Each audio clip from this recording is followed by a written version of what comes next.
دہلی سے فقیہ الزمان صاحب پوچھتے ہیں، نماز میں ہاتھ کبھی ناف کے اوپر، کبھی ناف کے نیچے، کبھی سینے پر، کیا اس طرح باندھنے کی اجازت ہے تاکہ ساری روایات پر عمل ہو جائے؟ دیکھیں،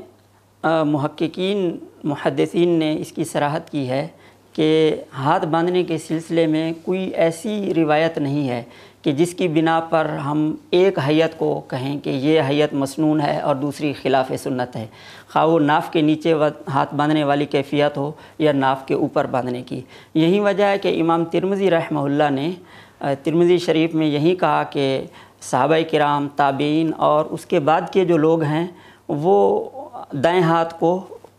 بائیں ہاتھ کے اوپر رکھ کر نماز پڑھتے تھے، اور پھر کہا کہ بعض حضرات ان میں سے ناف کے نیچے ہاتھ باندھتے تھے اور بعض ناف کے اوپر۔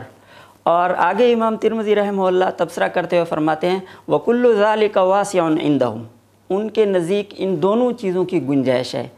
البتہ احناف کے نزدیک افضل یہی ہے کہ ناف کے نیچے ہاتھ باندھا جائے، اور کوئی اگر ناف کے اوپر ہاتھ باندھتا ہے تو بھی اس کی گنجائش ہے، کوئی حرج نہیں ہے۔ لیکن اس کو اگر کوئی مسنون سمجھتا ہے کہ ناف کے نیچے ہاتھ باندھا جائے گا تو یہ ٹھیک ہے، اور